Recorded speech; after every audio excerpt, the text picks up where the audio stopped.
Pa da li sam zadovoljan, nisam, znati kako ja generalno nikad nisam zadovoljan.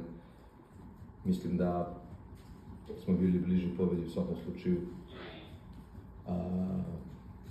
Ali to sasvim negde normalno, jer obično nije svojstveno za nas da primamo ovakve golove kakve primamo. Pogotovo iz načina koji smo i radili i pripremali i opet na kraju krajeva nas se to i dogodilo.